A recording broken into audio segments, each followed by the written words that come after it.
yes, here we go. Is the mood music changing a little bit? Is the narrative spinning? Are we getting a wee bit more confident going into Sunday? Celtic signed Palma today. He looks the part. He had good numbers in Greece. And then, of course, we are looking at a result tonight that means our nearest rivals have just earned us another £3 million reportedly by not qualifying. And, of course, turns the ire of their fans onto their manager yet again in what seems to be, his latest brand new start as Rangers boss. We travel to IBROX on Sunday. I think that's loomed large for a lot of fans, but with a player from Liverpool about to join tomorrow, other additions expected before the Friday deadline, which we'll be bringing to you live on the bus. Suddenly it feels like Sunday's not quite as daunting a prospect, and maybe not going to be treated with the same amount of negativity that seem to get treated with up until maybe tonight or this afternoon with the Palma signing. You can delete where appropriate on that one. Right. Okay, we will get into it as an Ask the Bus show. As you know, Ask the Bus means you can ask me anything. We could talk about mainly Celtic things if you want to talk about the result we've seen tonight, or if you want to ask me what I had for my tea, that's all good as well. Not that that's the best topic of conversation. We are live on air. Pam noticed the sign earlier on when we did a fantastic Bustalgia with Phil McGinley. Big thanks to him as well. Right, let's get your feedback. I want to know what you want to talk about. All the comment section is live. It's in front of me. We were getting pelters midweek. I wonder if there'll be as many Rangers fans in it tonight as we thought. But more importantly, I want to know about you, Celtic supporters. Where are you sitting right now? How are you feeling about Sunday in particular? How the window's now maybe looking a wee bit more optimistic, and where we're placed for the season and where our nearest rivals are. Have we been overly intimidated? Let's find out. Before we do that, we'll do all that good stuff. As always, please do 121 already on the bus for this show.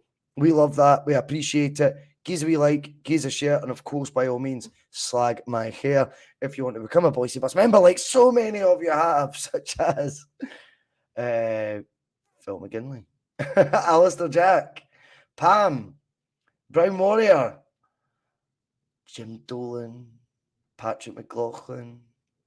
So many of you. We appreciate it. It's $1.99 a month that keeps the bus's wheels on the road. We all do this in our own spare time, so it just helps us cover the subscription costs and buy wee dodgy signs like the on-air one behind me right now. But yes, talk to me. How are we all feeling? Are we in a place where optimism is now the new meal that is on the table? Or are we all still in this, I don't think we've done as well as what we should have? I think tonight should open eyes to both prisms. Well, today, let's look at the day as a collective.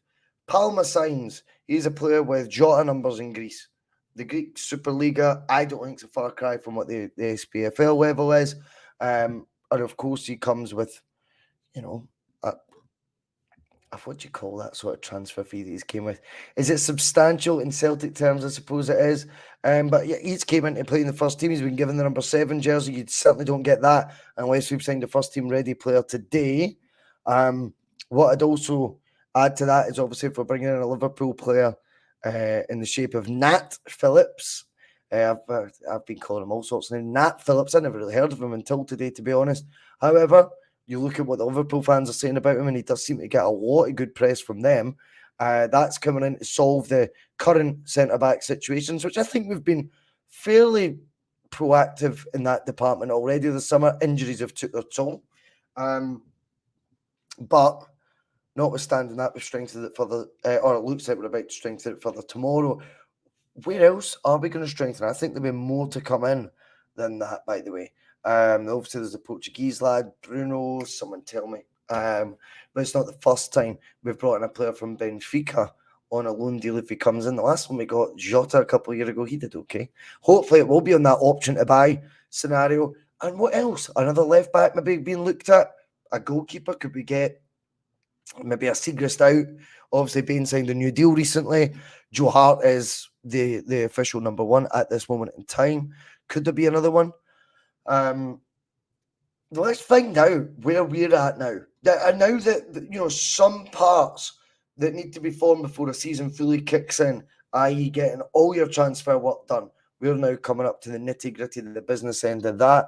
And then, of course, when it comes to what our rivals have, there any sort of cash windfall they were hoping for Champions League qualification, they can rule that out. I'm sure the media will spin at that.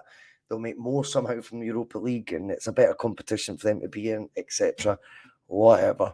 We'll take that as we thought before. Let's find out where we're all at. It's interesting. I want to see if the mood music, as I suspect, truly has changed. I'm just kind of a wee look through the comments. Let me swig my bottle of beer, and we'll get stuck into it.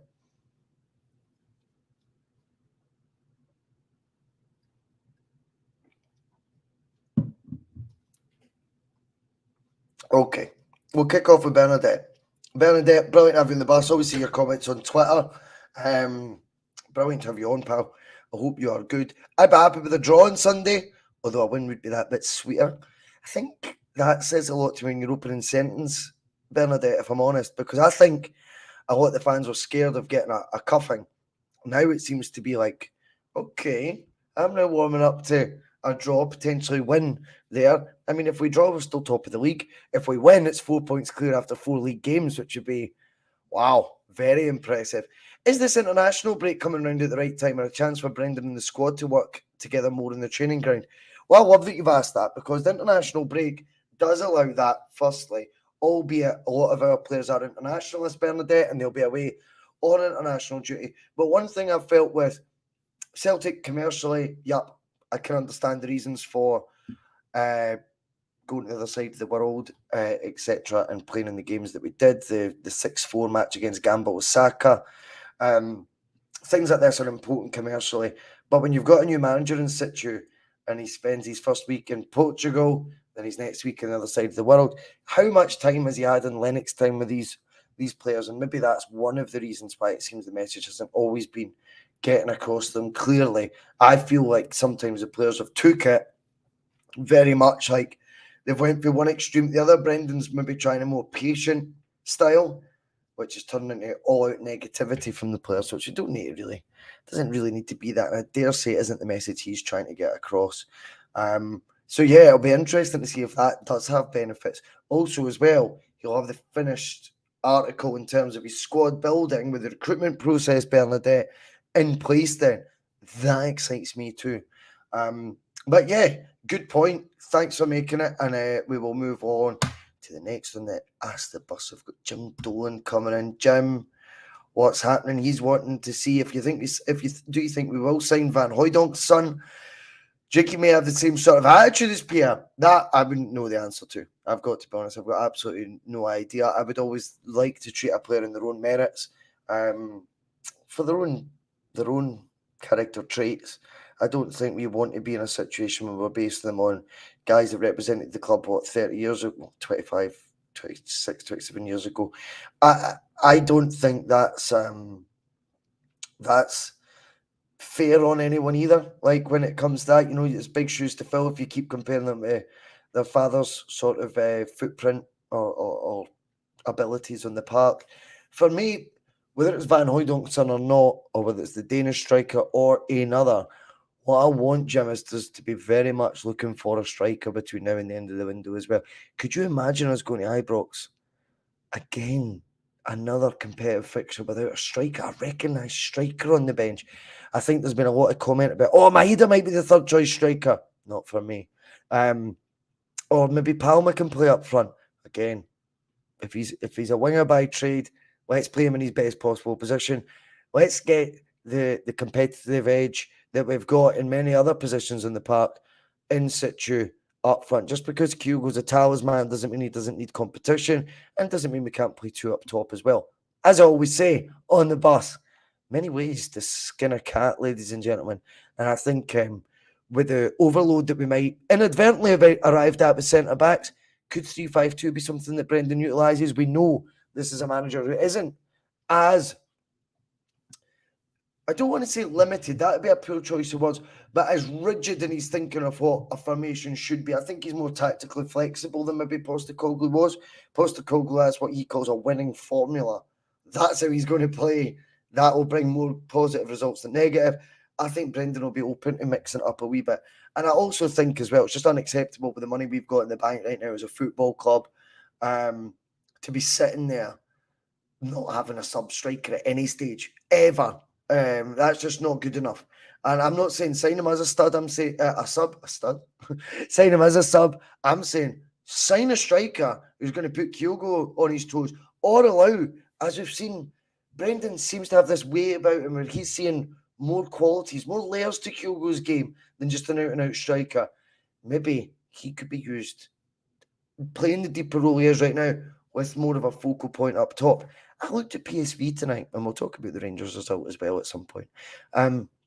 Luke de Jong in the 2 games looked very effective for them. Yet we would be told if we had a player like a Luke de Jong, that doesn't fit. That's not the modern way.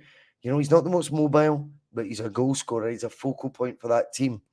He's Leon for the second PSV goal was outstanding at the back post. He scores from a set piece as well. I think, you know, a more physical, not necessarily as mobile a striker as Kyogo, but one that you know is going to be there.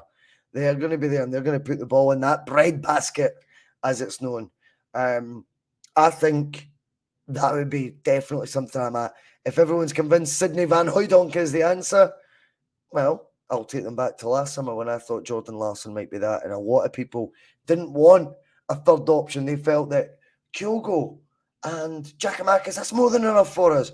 I never subscribed to that. I thought that O signing was very exciting if it was going to be 3 strikers. Turns out, of course, he was a replacement for Giakoumakis. I don't understand why we would cut about with just 2 strikers when we are sitting with plenty of cash reserves, well documented. There's no hiding places with regards to that. But yeah, I feel, I want to know, like, I'm not going to do a poll or anything, but give me a wee yes or no in the comment section. Are you now, based on the signings we have clearly, well, the signing we've made today, the imminent signing of Nat Phillips, and obviously the reports that there will be more to come as well, and let's be real, there will be more than just those 2. Combined with the result that we've seen tonight, a 5-1 hammering from Eredivisie side PSV Eindhoven. With that in mind, I'm only having a laugh, by the way. But with that result in mind, combined with those signings and potential new recruits, are we all feeling a bit more optimistic for Sunday and the season ahead? Is this the turning point in the narrative? Give me a wee yes or no in the comments, and we'll look into looking at the findings of that and finding out where the mood is from the fans. I feel the mood music is turning into a more upbeat tune than what it maybe was this week. I think signings can always galvanise the support, and I think seeing your rivals spontaneously combust over in Holland can always help as well. Rooster comes in. Good to have you on, Rooster. 233 live. Remember, like, share, subscribe, hit the notifications bell, slag the hair, all that carry on. What are we even doing with that massive stash of gold? Sitting on it like a dragon in his cave, keeping it warm? Is it for a rainy day? Yeah, I don't know, man. I don't know. I think exactly that when I think about strikers up top being so, just so limited in options, like only Kyogo right now. So what that does as well with Kyogo, whilst he's definitely getting played slightly differently by Brendan, we all want to talk like that's a negative. Brendan doesn't know what he's doing. Brendan's well versed in football management, tactics, and getting the best out of players in the right position. Who are we to say he's not going to be proven right? That what he sees in terms of Kyogo's build-up play, layoffs, vision, might actually be best suited for Celtic, with him dropping a wee bit deeper at times. Sometimes he can play up front on his own. Sometimes there might be times he'll be allocated as that, play more of a poacher, play on the shoulder. But other times I want you to drop in deeper, get involved in the build-up play, get involved in the movements of the football earlier on in each move. I wonder, when we're looking at stashes of gold, we should have, with the money we've got there, more options for Brendan to have this flexibility with the players he's got. Just because we think we are conditioned to think Kyogo, talisman, has to be number 9, only striker in the building, only one who has to start every single game. That's not a forward-thinking way for a club to operate. We should have options there. We've got the funds to have options. I think the striker ones are very much a brilliant example of what are we doing with that money, as Rooster asks. What do you think we're doing with the money? Are we saving it? Is it the court case stuff? Is there going to be, I know people don't like talking about it, but it's going to be around the corner, ladies and gentlemen. It's going to happen. Is that going to be something where compensation is going to be so high or it's so unknown that they've had to kind of hedge their bets a wee bit again this summer? Is that the reason? I really don't know. I don't see the point. I tweeted this yesterday. The purpose of a board at a football club, not just Celtic, is to support and provide the best possible product on the park. What is on the park is the end product of the business. That is what you sell, essentially. You sell that. That is your product. You have to then, as a board, support and provide it with the best possible product in the park, because your paying customer only goes to watch that, not a balance sheet, not an end of year accounts. So with that in mind, why is it they don't take necessarily moves that they should? I think there was a lot of talk about the Lavakovic goalkeeper situation. Why can't we get him? Oh, he'd cost too much money. He signed for Fenerbahce for £5.7 million. That's a ballpark figure we can pay, definitely, for a position that should be getting identified. So again, I think with regards to that the goalkeeper situation could have been resolved earlier when you consider the rakes of cash we've got. Striker, definitely. We've known since Giacomakis left. 2 strikers, one being Kyogo and one being not a project in a negative way, I know, but he is a project player. He's one who's going to be rough around the edges. We can't guarantee consistency from. You need a third one in there. That's still not been addressed. My hope was always that by the end of this window, the players that come in will be of a standard that we wouldn't be able to have got earlier in the window. Maybe that's the case with Nat Phillips. Palma, I'm not so sure. I think we could have got that one done earlier. That annoys me. But I'm glad he's here all the same. I wonder if, though, that cash that's sitting there, what's the point? What is the point of sitting there if you can't see things like the left back might not fit Rodgers' system, the goalkeeper we can 100% universally accepted, we can upgrade on. Not a slight on Joe Hart, but you've got to always say that bit as well for some reason. It's not a slight on Joe Hart, but it can be upgraded on. So what are we going to do? What are we going to do with all that money? What's it there for? What's its purpose, guys? I just don't understand it. Monty wants to know, how much do we get for being the sole Scottish representative in the Champions League? I know you enjoy saying the sole representative in it, Monty, but there's actually a valid question behind that as well. What's the financial benefits for Celtic? Well, what we do know is, however the TV split and all that sort of thing works out, we estimate, and it seems to be kind of a bit of sort of agreement on this across the board from Celtic fans, that it will be around 3 million more than whatever it is we would have made, we'll now make because Rangers haven't qualified. That in itself is good news, but also it's not just that 3 million we get, it's what they don't get, and they're our nearest competition domestically. There's David Kelly just saying that as well. Monty, we get an additional 3 million with them not qualifying. I thought that as well. Pam, what frustrates me is that the board are treating the cash like a house decoration, not getting the best that we can get. John Devlin, Beale says the bus stops with me. I'm sure he said the buck stops with him. What are we all making of the performance tonight by them? I mean, they got a 2-2 draw at home, a commendable one. I thought PSV did look the stronger of the two sides. I said that at the time. Now you wonder when you see them getting dismantled like that. You know, there's been a lot of panic from us. Some of their signings getting a hell of a lot more kudos than ones we're making for similar values, if not more, spent by us on individual players.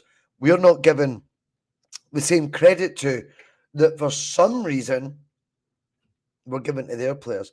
That's our inferiority complex at times, and we shouldn't be doing that. We should always be positive. I want to know as well, how important is the narrative going into these fixtures? I do think it plays a part. There's an invisible force in football. We all need to remember it's called momentum. And sometimes the momentum can be generated by results we can't influence, results that happen when Celtic aren't on the team, signing players. Again, that doesn't happen on the park. But whilst all this is going on, I just feel that the momentum now, from where we were at the weekend, guys, to now, definitely feels like the mood music is changing. I think you'll need to look at social media. Their fans are actually now turning on their manager. I was shocked how many of ours were turning on Brendan so early on. And now it seems to be just in the nick of time before IBROX that Celtic are getting their finger at the transfer window, and Mickey Beale is, living up to the fanny that we all think he is. I think, you know what I mean? No disrespect, Mickey, but plenty intended. Right, okay. Seamus McKenna, why? Has Joe done wrong so far this season? He saved shots. Yeah, we could find a super goalkeeper, but is that the priority now? I think we've had all summer, Seamus. It's a good question. I'm not prioritising a replacement for Joe Hart based on an opinion on the 30th of August, 2023, my man. I think it was a position we could have upgraded, and based on last season's performances, would have been with the money we had in the bank, knowingly, let alone with 25 million for Jota. Why shouldn't we be looking to upgrade positions we know we can? We should always be looking to upgrade every position if we've got the funds there to do so. I'm amazed that we would be relaxed about any of that. So, again, for me, it's not because Joe's doing anything wrong, but we can do better. Danny Boy, he says it's a left back. That has to be a priority. I want both, Danny. The famous Noel Gallagher interview after, I think, their first Brit Awards or their second Brit Awards. I've got £2 million in the bank. I've got a Rolls Royce. By the way, am I happy with that? No! I want more! That's what we want. We want more. Nothing wrong with that whatsoever. Rooster says Rangers UEL payments will total £12.5 million, but he's changed the currency when he's talking about Celtics payments. He says that'll be €32 million. What's that, 25, 27 million pounds? Yeah, it's double, basically, is what we're saying at the very least. Fantastic. That's brilliant to see if that is the case. I mean, that's a massive advantage. We always have the extra 10,000 season tickets as well, year on year. Thank you, Fergus, for that. Stewtube, Bhoycie, I passed my driving test today. Absolutely delighted. Well done, you, mate. I am away. Funny story about this. I didn't realise my passport had expired. And I lost my provisional driving license. I can't drive either, Stewtube. And fuck, man. See, to get either or. So I need a passport, right? Well, I like a wee trip to Ireland every now and then. I'm trying to get my passport sorted, but I need a driving license to get my passport. To get my driving license replaced because I've lost it, I need my passport as proof of evidence. I've got neither. So I'm in no man's land. So, of course, you need to get your birth certificate. Turns out I took my original birth certificate when I was 18 because I lost my IDs at that age as well to a nightclub and lost it there. So I don't even have a birth certificate. So I've had to buy a new birth certificate. I've had to order one online to wait for that. But the plan for me will be to be in the same position as you, YouTube, and able to drive. I don't know how to pronounce that. Carrig Celt. Brilliant to have you on the bus. He wants them all. There's more than enough funds. I agree. We should definitely be able, if there's positions to be able to get, then we've got the funds to do it. Go do it. We've got an elite manager there. Let's get everyone back on board here. That's what we want. That is what we want. That is what we want. We want it to be a situation where we are looking at funds being there and the majority of them being used, being invested in transfer fees, signing on fees, and wages in the playing department. There's no museum. There's no hotel. There's no casinos. There's no stadium expansion plans.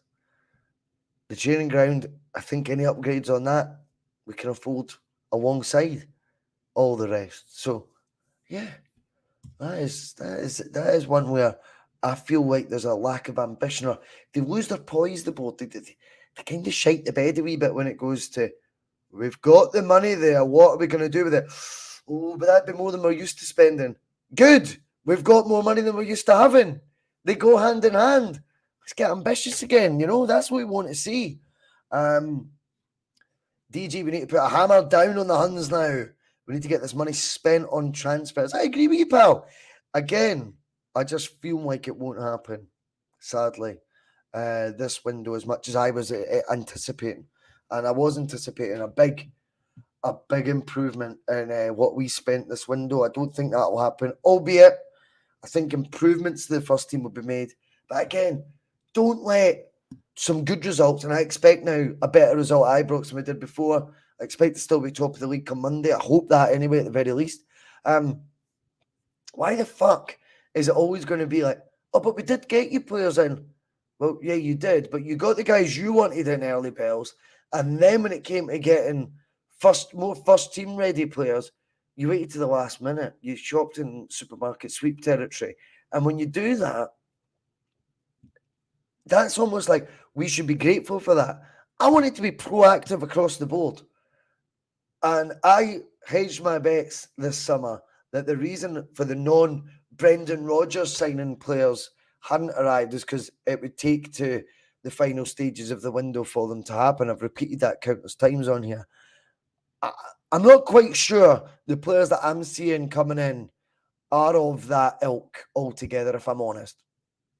Just my take on it. I'm not convinced that is what's happened. It's not quite been Kieran Tierney, Scott McTominay, and not because heart was set on it being all of them or those two players, but just players of that ilk who thought, oh fuck, wow, how on earth did we get him? Oh, we got him because we had to wait to the last minute. These guys that we're being linked with, I would have liked to have thought we could have been maybe proactively trying to get a bit earlier, particularly the case of Palma. However, I don't want to be negative now. Now I want to go, let's be fucking happy. We've got ourselves in a position where we have improved at the end of the day, the first team, ahead of the first derby of the season. We do have a lead at the top of the table. We are maybe out of the League Cup, but we're the Scottish representative in the Champions League. So come on, let's do it. Let's try and be more proactive. Alistair Jack, Russell, what do you think of the Abada new deal? I believe it when I see it. I heard conflicting things over the last few days, if I'm honest. I'd heard he was closer to the exit door again, and then I was quite surprised. Pleasantly surprised, though, Alistair, if you want my take on it. If it does happen, and we do sign him, I think Abada gets judged to a higher standard than what his actual age belies. I think we need to be acutely aware that when he signed, he was 19 years old. Last season, he was 20 at the beginning of the season, then he turned 21. So his first season, he was 19, then turned 20, sort of early on in the season. His second season at Celtic, he was 20, then turned 21 earlier that season. This year, he'll be 21 going into 22. I think if we look at the numbers he's achieved, when you consider his age, I wonder if they would compare pretty favourably, guys, to anyone else at that age group that's played for Celtic in modern history. I don't know enough about the previous records, but certainly, let's go in my Celtic sport, or let's go since the turn of millennium. Who else between the ages of 19 and 21 has the goals and assist had the goals and assist numbers that Abada currently has? Let's have a think about that. Slabbering Cabbage, that could be me. You've became a YouTube member, just like Alex did earlier on the previous Bustalgia show. It is a massive thank you to all you who do that. It's a massive help to the channel. Like I say, it allows us to pay the subscription fees that we need to pay. It lets me get vouchers for, whether it be JD Sports for the Judge Cairn every now and then, or vouchers for other retro football sites for Phil, and there'll be another gift going out to one of my contributors this week. Absolutely. And that's what we try and do. We try and keep it, like, I appreciate all their time as well. So use helping out with memberships and stuff. It keeps us able to, like, buy the webcams that we've got, buy dodgy on-air signs and ring lights and all that carry on. Graham Martin, Beale talks he is good, constantly making his excuses in defeat. His talking will always be his downfall, because it's a double-edged sword. we ridicule it at times, whilst they'll still have blind faith until results like this happen that dictate an outcome, Graham. Today, his result dictated an outcome. It meant no Champions League football. But guess what? See all the things we constantly ripping for, all the over-talking, that then comes into the Rangers supporters' focus when there's a terrible result like that tonight, and they start going, do you know what? He is a prick. Do you know what I mean? He is, and that ends up absolutely backfiring on him. He has to learn to know his role, stay in his lane, and shut your mouth. That is what he has to do. He has to get some proper results of substance. He has to actually rubber stamp them with trophies before he talks like he's some sort of fucking messiah. I think he's an embarrassment. I think he'll be found. I stand by what I said at the start of the season. My faith in Brendan has never been wavering. I know it's been a bit of a rocky start so far. He'll get it right, though. I believe a guy with the CV of Brendan Rodgers against the guy with Mickey Beals is a mismatch. Thomas Hand! Fucking hell. Thank you so much, mate. You became a Bhoycie Bus member as well. Cheers, pal. We do appreciate it. As I say, we like just fucking doing this in our spare time. So, no, can't thank you enough. There's a lot, I feel, of positivity coming in. Cheers, DG, as well. Channels are better fresh air within the Celtic fan pod sites. Yes, we respect most of them. But aye, a breath of fresh air. Call you want more unique at the very least. Plunge McNugget. We were never signing Katie or McTominay. Their wages are out of our league.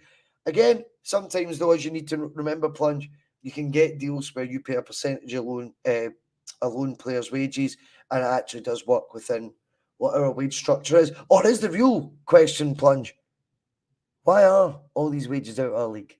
I don't mean obviously McTominay and Tierney ones might be a bit far-fetched, but whatever our wage ceiling is, do you agree on this, Plunge? I want your thoughts in the comments. Is our wage ceiling still a wee bit too limited? Is it ridiculous that we've only broke Henrik Larsson's wage record this summer, 23 years after he signed that contract? Is that really a club that's moved with the times, Plunge? But yeah, I take your point. We wouldn't be able to cover the 100% wages of a Tierney or a McTominay. I was hoping that their situations would get desperate as the window ticked closely. I didn't expect Real Sociedad to come in and say, we'll pay his full wage. And the McTominay one, you never know. Maybe a pipe dream. Maybe you are right. But we will wait and see. David Kelly, agreed. Momentum is a huge thing in football. In a strange way, tonight may have just swung that towards us. That's exactly my point. I was saying that about 15 minutes ago, David. Totally agree with that, mate. Absolutely on the money. Momentum is an invisible force in all sport. And I do believe, mate, that is definitely, for whatever reason, swinging in our favour. The mood music is now beginning to dance to a different tune, beat to a different drum. And I am excited. Personal Jesus Crew match exceeded Henrik's wages. Well, the rumour is personal. I don't have the facts, but I think definitely Calmac has. And the other rumour is Kyogo may be on something close to that. Whether it's true or not, I don't know. But apparently, mate, yeah, definitely the wage structure, or the wage record, I should say, was superseded. David Kelly, yeah, Robbie Keane was on 65 grand a week, but DD stumped up for that. Yeah, it's funny how they can always find money when they really need to, and they need to take the heat off them, rather than doing it for a position of strength, isn't it? Very strange. Joe C, greetings from Cork in the Emerald Isle. Yes, mate. Great shows, love the content. Well, great to have you on, Joe. We appreciate all the support. Mickey, how do you join membership? There's a wee currency button under the videos, mate. If you're on iPhone app, then it won't be there. You need to go into Safari on your iPhone or just go into a desktop. If you're Android, then the wee currency sign is there. Let's get back to the football. Bernadette's back in. Their fans are getting cocky, and a lot in the media were already writing us off for Sunday. I think a lot of Celtic fans were too, Bernadette, if I'm honest. I wonder if that has now changed. This is why we're doing the show. I want to see how everyone's feeling. And it definitely does feel like that. Una comes in, yes. That own goal was a classic tonight. Connor Goldson, one of the goals of the season, you could say, Una. No two ways about it. It was a classic. He didn't have a clue what was going on. He didn't have a clue what was going on. No awareness of where he was or where his goalkeeper was.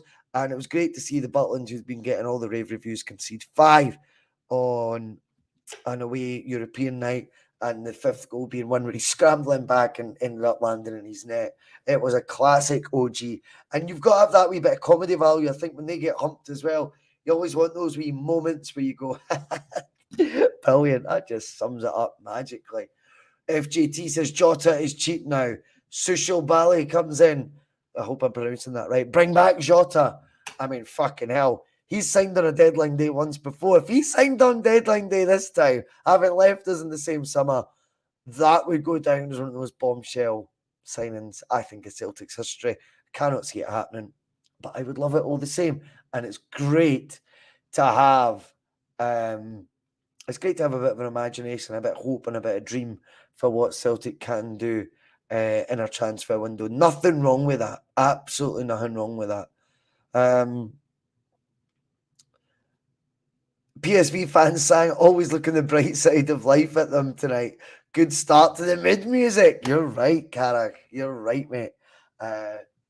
Again, hope I'm pronouncing names right. I'm fucking terrible at that. Yeah, I like that. In comes Condors. It could be a big player for us on Sunday. Their left back will be out. And you know what? He's got a good record against their left backs anyway. But I fancies these games. Good record in the fixture. That ghosting and run at the back post. He gives Rangers fans nightmares. And again, if the contract talks are all true, Condors, and he pens a new deal before that fixture, he's on cloud nine. He's refocused, re-energized, remotivated, and looking at the task ahead at Celtic in a different prism to maybe where agents want to take you at the start of a summer saying X, Y, and Z are interested in you, you know, and they've got one eye on that exit door. Refocus, re-energize Abada against the team he knows all about scoring against already in his young career. I totally agree with you, pal. That could be a good one. Absolutely. Here's Johnny comes in, shining. My favourite film. Check out the tattoo there, mate. Can you see that? That is Jack Nicholson there. I don't know if I'm doing the angles justice. But, Jack Nicholson in The Shining. I love that. Here's Johnny. Anyway, what a difference on Sunday. Positivity in there. Always positivity on this bus, Johnny. Lee's looking forward to Sunday, though. Another nail in their coffin for the Walking Dead. Trust me on this. Whatever self-criticism Celtic fans are brilliant at giving, and we always, I think, look at our club with an honest opinion. That's why we are self-critical. We don't delude ourselves at any stage. I think we're very self-critical, and that's a healthy thing. But now it takes for the result tonight for the penny to drop with them. We've told them for a long time now, yous are basking in pre-season cup glory. Once the real nitty-gritty begins, you're behind in the league campaign. All right? You're behind already in the league. And now it's a case of IBROX having exited the Champions League and all the riches that brings us. We're already sitting pretty in it. Suddenly you start thinking, can we get the clock back out? Can we really start going, IBROX, high noon, tick-tock. I'm beginning to feel that way. They've got a lot more to lose than us. They've got a lot more to lose than us. We will find out. Anyway, 40 minutes. That's enough for me rambling on. There's 295. Thanks so much. Rangers exit Europe. Celtic sign players. There's going to be more transfer activity. Before we knew what money we had in the bank because we'd already sealed our group stage fate. They've sealed theirs tonight. And guess what? From not having a pot to piss in, they've now just got a manager to piss on. Right. Anyway, we'll love yous and leave yous. Thanks again for everyone joining. New members galore on the bus as well. Big thanks to all that. And yes, enjoy your night. Let's be excited for the next 2 days bring. We will be covering the transfer window live as well. Remember, on Friday night, we'll do the TNF tomorrow. As always, the Thursday Night Forum, one of our busiest midweek shows. And then when it comes to Friday night, we'll be doing extended coverage of the transfer window, obviously with the main eyes fully focused on Glasgow Celtic and who else we're going to bring in. Sunday approaches. Be excited, Caesar.